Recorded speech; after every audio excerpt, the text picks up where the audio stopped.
కాంగ్రెస్ గెలిచే 8 ఎంపీలు, బీజేపీ గెలిచే 16 ఎంపీలు గెలిస్తే ఏం లాభం ఈరోజు రాష్ట్రానికి? బడ్జెట్లో ఏమి రాదు.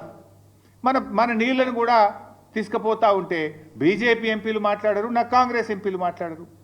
పార్లమెంట్ను స్తంభింపజేయాలి కదా, ఏం చేస్తున్నట్టు బీజేపీ ఎంపీలు, కాంగ్రెస్ ఎంపీలు? ఎవరికి కూడా బాధ్యత లేదా? ఒకరు రాష్ట్రంలో అధికారంలో ఉన్నారు, ఇంకొకరు కేంద్రంలో అధికారంలో ఉన్నారు. కేంద్రంలో అధికారంలో ఉన్న వాళ్ళు చట్టాన్ని ఉల్లంఘించి పక్క రాష్ట్రం నీళ్లు తీసుకుపోయే ప్రయత్నం చేస్తుంటే కేంద్రంలో ఆ చట్టాన్ని అమలు చేయాల్సినటువంటి వాళ్ళు ఆపే ప్రయత్నం చేయరు. రాష్ట్రంలో అధికారంలో ఉన్న పార్టీ కానీ 8 ఎంపీలు కానీ ఇవాళ దాని మీద ఏ పోరాటం అయితే చేయాలనో, లీగల్గా కావచ్చు, చట్టపరంగా కావచ్చు, లేదా ప్రభుత్వ పరంగా కావచ్చు, లేదా ప్రజా పోరాటం కావచ్చు, దేనికి కూడా పట్టించుకోకుండా నిమ్మకు నీరెత్తినట్టుగా రాష్ట్రంలో ఉన్న కాంగ్రెస్ పార్టీ, కాంగ్రెస్ ప్రభుత్వం ఈరోజు మొద్దు నిద్రపోతున్నటువంటి పరిస్థితి ఉన్నది. ఇలా ముఖ్యంగా ఈ రాష్ట్రం నుంచి 2 కేంద్ర మంత్రులు ఉన్నారు, కిషన్ రెడ్డి గారు, బండి సంజయ్ గారు. మీకు బాధ్యత లేదా అని అడుగుతా ఉన్నా. మీరు ఈ రాష్ట్రానికి ప్రాతినిధ్యం వహిస్తూ ఈ రాష్ట్రానికి అన్యాయం జరుగుతూ ఉంటే మీరు ఏం చేస్తున్నారో నేను అడుగుతా ఉన్నా. కిషన్ రెడ్డి గారు, మీరు చాలా సీనియర్ నాయకుడు, ఎమ్మెల్యేగా కూడా పనిచేశారు. మరి మీరు సిడబ్ల్యూసికి వెళ్ళి ఏ రకంగా గోదావరి బంకచెర్లకు అనుమతిస్తారో ప్రశ్నించరా? క్యాబినెట్ మీటింగ్లో ప్రధానమంత్రి గారికి మీరు చెప్పరా? ఇలా ఎంత దుర్మార్గం అంటే, ఏ అనుమతి లేదు దానికి.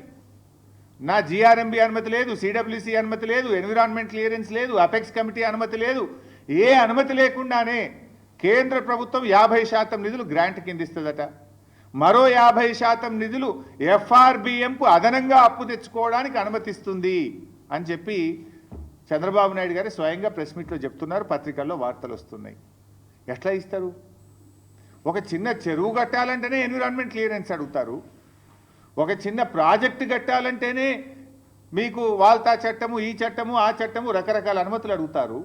ఇంత పెద్ద ప్రాజెక్ట్, ఇంటర్లింకింగ్ ఆఫ్ రివర్స్, ఒక నదిని ఇంకో నదికి కలిపేటువంటి ప్రాజెక్టుకు మరి దాంట్లో అంతర్రాష్ట్ర సమస్యలు కూడా ఉన్నాయి. మహారాష్ట్ర ఉంది, కర్ణాటక ఉంది, తెలంగాణ ఉంది. పైన ఎగువ ఉన్న రాష్ట్రాల అభిప్రాయాలు తీసుకోరా? జిఆర్ఎంబి అనుమతి తీసుకోరా? ఇవి లేకుండా మరి ఎట్లా కేంద్ర ప్రభుత్వం ఆర్థికపరమైన అనుమతిస్తుంది? ఎట్లా కేంద్ర ప్రభుత్వం ఈ ప్రాజెక్టు కట్టడానికి అనుమతిస్తుంది? మరి కేంద్రం అనుమతిస్తుంటే ఆ ప్రభుత్వంలో ఉన్న కిషన్ రెడ్డి, బండి సంజయ్లు ఎందుకు మౌనంగా ఉంటున్నారు? రాష్ట్ర ప్రయోజనాలు మీకు పట్టవా? మీ పదవులే మీకు ముఖ్యమా? తెలంగాణ రాష్ట్ర ప్రయోజనాలు మీకు ముఖ్యమా అని నేను అడుగుతా ఉన్నా. మీకు బాధ్యత లేదా అని నేను అడుగుతా ఉన్నా. అడగండి, ప్రశ్నించండి, మన రాష్ట్ర ప్రయోజనాలు కాపాడండి. అవసరమైతే కిషన్ రెడ్డి గారు ఆల్ పార్టీ డెలిగేషన్ లీడ్ చేయండి, మేమందరం వస్తాం ప్రధానమంత్రి గారి దగ్గరికి.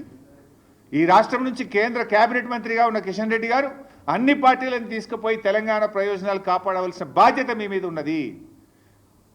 పదవిలో ఉండడం ముఖ్యం కాదు, ప్రజల ప్రయోజనాలు ముఖ్యం. ప్రజల యొక్క, ఈ రాష్ట్రం యొక్క ప్రయోజనాలు మీరు కాపాడలేకపోతే ఆ పదవిలో ఉండే అర్హత కూడా మీకు లేదు అని చెప్పి నేను మనవి చేస్తా ఉన్నా. ఎట్లా ఇస్తారు నిధులు? ఎట్లా ఇస్తారు? అసలు ఆ ప్రాజెక్టుకు జీరో పర్మిషన్స్, నైదర్ సిడబ్ల్యూసి, నార్ జిఆర్ఎంబి, నార్ ఎన్విరాన్మెంట్ క్లియరెన్స్, నార్ ఇంటర్స్టేట్ అగ్రిమెంట్, నథింగ్. ఇక దానికి ఏ రకంగా ఇస్తారు అని నేను అడుగుతా ఉన్నా.